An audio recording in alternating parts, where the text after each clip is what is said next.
Opening scene starts off from a fade in from black to a medium shot of two doctors discussing about a patient. The first doctor says, "What do you think?"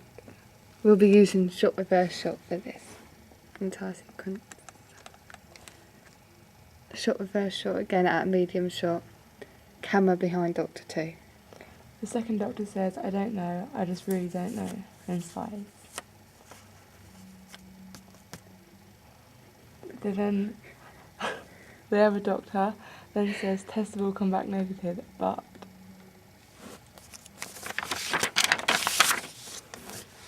And then, before that doctor finishes the sentence, the other doctor comes in and says, "But when you look at her, you can see all the signs of someone who is mentally harmed."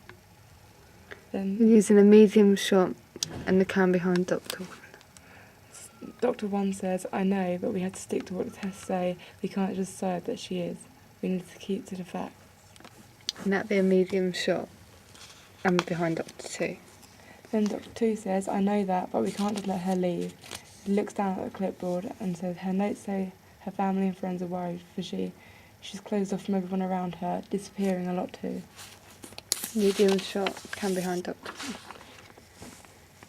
Doctor 1 says, "Look, maybe she needs some time alone, gather her thoughts, get herself together again.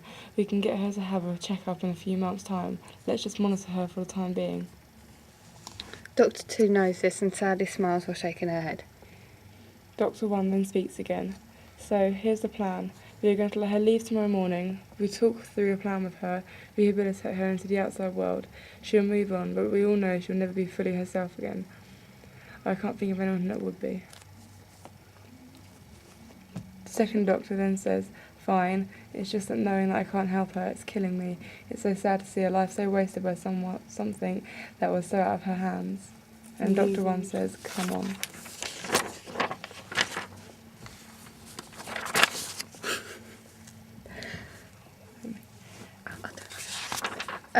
As they come to the end of the discussion, they start to walk towards the door. Camera follows them. The first doctor opens it, and the next shot we see of them is when they're in the room. Match on action.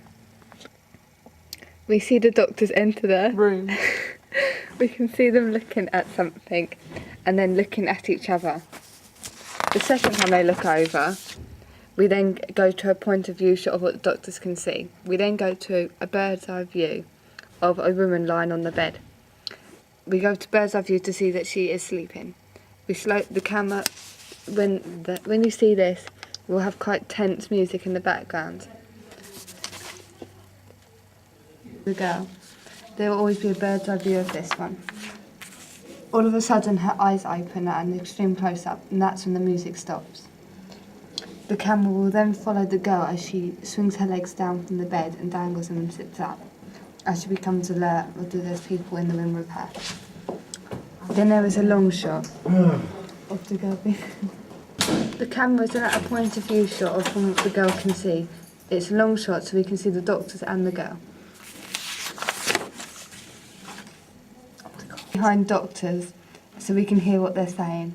The Doctor 2 sighs, and Doctor 1 says, "Do you want to speak to her first, or should I?" Doctor 2 says, "You go first. I'll cuss him whenever I think it's necessary." Doctor 1 says, "Okay, but could you please just act professional?" Doctor 2 smiles at Doctor 1. Doctor 1 then starts to walk forward, but it started when the girl suddenly jumps off the bed. The girl's all of a sudden got up, and so she starts to walk towards the window. At a medium shot, we follow her towards the window. We then go to an over-the-shoulder shot of the girl so we can see her point of view. She's looking out the window and what she can see. You can see like people walking past and happy and cheerful. Then the camera shoots to a medium shot so we can see her face and the doctor who has started approaching her again from behind. The shot stays like this throughout all the dialogue.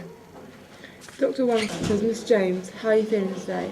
There was a silence, and Doctor 1 says again, "Why don't you come and sit back on the bed?" And you, Mrs. Peterson, looks at the other doctor, and then I can have a talk, and there's another silence.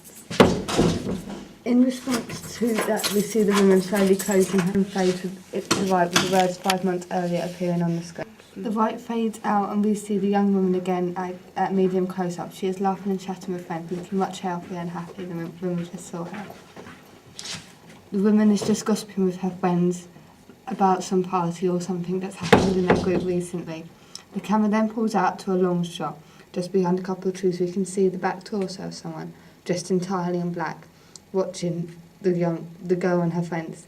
Short, quiet bursts of sinister music. We see them disappear from... We see the guy dressed in black disappear from the camera and from the camera frame, and the shot then dissolves. It then dissolves to the second flashback scene. It's of inside of a house and it's an extreme long shot. We see the woman walking towards the camera through a door. She looks like she's getting ready to go out. The camera then cuts to a close-up of the radio. Then cuts to a close-up of the radio and the girl's hand turning it on. Zooming out, it zooms out slowly to show her walking past the camera towards the mirror. Camera facing that mirror to see the girl putting makeup on and just getting ready to go out. The camera then cuts to a hand covered with black glove and coat that switches off the radio. It then cuts to a close-up of the girl turning around with shock on her face. It then fades to black and you hear a scream. We might possibly use a quote for this scene. And the quote would be the young woman saying, "Personal affection is a luxury you can have only after your enemies are eliminated. Until then, everyone you love is a hostage, sapping your courage and corrupting your judgment." The sound of this will fade out as the opening finishes.